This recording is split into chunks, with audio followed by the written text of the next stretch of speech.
In coffee brewing, I think the most important thing for the taste is I'm from Turkey, 2025 Turkey National Brewers Cup champion.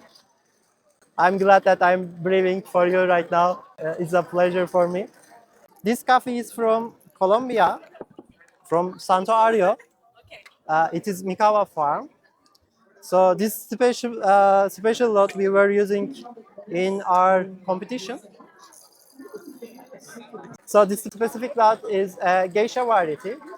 It has a carbonic maceration washed process. Uh, the cherries are fermented for 6 days in controlled pressure. So it has beautiful floral notes from the geisha variety and really sweet cup from the carbonic maceration process. This is very complex and distinct cup. My competition recipe is little different. My water is little different right now, but we will adapt, and I think it will be very wonderful cup I will serve you. I generally like to brew with conical brewers, but today I will be brewing with flat bottom dripper. Generally, conical brewers has more acidity with your brew, and the flat bottom gives you more sweetness. So I will make little more bloom to get the bright acidity from my coffee right now. And I'm just aiming for 3 minutes 20 seconds for the brew, which will get much more body and the beautiful mouthfeel for this body. It is like coating, velvety. Sometimes for some people it is oily, but it is in a good way of oiliness. So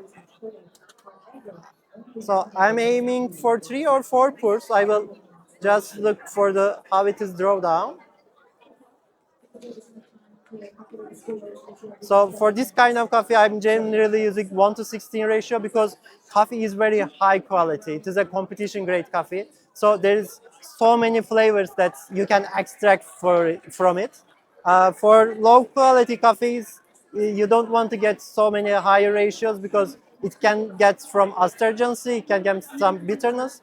But this coffee is very sweet, so I want to extract it much more than a regular coffee. In coffee brewing, I think the most important thing for the taste is the ratio. So you have to choose the ratio first. Then the grinder and the grind setting. It has the second most important thing in the cup. So I always love to use Femobook. So in my nationals, I use Femobook. In my worst stage, I use Femobook. Uh, this grinder is amazing because it is battery powered. You can move easily with you, and the battery capacity is really high. I always forgot when the last time I charged it. For this grinder, the specific model is 4Z, A4Z. So it is a perfect match for the filter coffee because it grinds so homogeneously. It has no fine grinds in the results, which brings the clarity for the filter coffee. So you are not getting so much bitterness, and you are getting all the flavors of the coffee very clear way. So this is what I like for the filter coffee. I generally drink filter coffee at home. Sometimes I drink Turkish coffee if I want some heavy mouthfeel drinking. I don't drink espresso too much. It is too bold for me. And for me, I want a clear filter coffee. I want to enjoy all the flavors separately from the filter coffee, all the potential of it. And if you are using like this, a high-end grinder, you can get the clarity from the coffee. This is the most important part for my coffee experience. What I smell right now with this brew, white flowers, some peach, stone fruits, and really hints of caramel, some brown sugar. I will just brew the same coffee with another grinder. I will use the same recipe, so you can have opportunity to taste how grinders affect the taste profile. So this grinder is specially purposed for filter use. This one using electricity, not a battery powered grinder. Uh, but you can use it for espresso, to filter, and for Turkish coffee, you're getting the whole scale of grinding in same grinder. Again, I am using 15 grams of coffee. I will brew with 1 to 16 ratio. It is 89, it's okay. Okay. So we are using lower temperature. We use like 93, 94 in our hometown. Since Indonesia weather is much more different than our hometown. Yes, it is humid and it is in the sea level, almost sea level we are right now. The pressure is different. So we are using lower temperature to compensate the recipe. We'll brew again the same recipe uh, with only different grinder. So what we are doing is we are always doing zigzag motion while the blooming part. Um, the zigzag motion doing consistently is very hard, but since we are a world-class brewer, we have to improve it. We are using it because the extraction and the control in the bat is much more higher, but it is harder to implement. And for other pours, we were generally using the basic swirl motion to take the water more homogeneously to all coffee.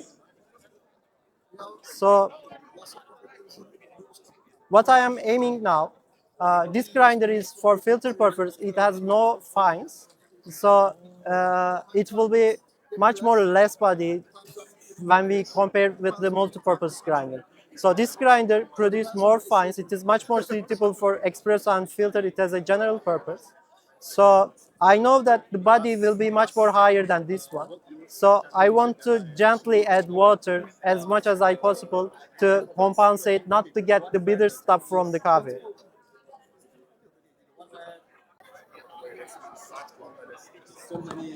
It is again 1 to 16 ratio. It will be around 3 minutes, I guess, the total brewing time. So let's see how the results will become. So the total brew time is 3 minutes 18 seconds. So what I smell is more caramel notes when we compare to the first one. It is much more bold right now uh, because, as I said, there is so much fines in the coffee.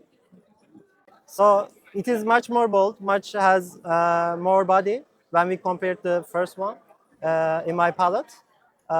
Some people like much bold coffees. So if you are that kind of person, just use a multi-purpose grinder. So because it will produce fines and it will help you to in this way. And if you are looking for clarity as me, just use a single purpose grinder, the uniformity like this one, which is producing not fines. You cannot brew espresso, or you can use it for Turkish coffee. We are using for the Turkish coffee, but you cannot use it for the espresso because without fines, you cannot have a compact pack to make espresso. You cannot build the pressure.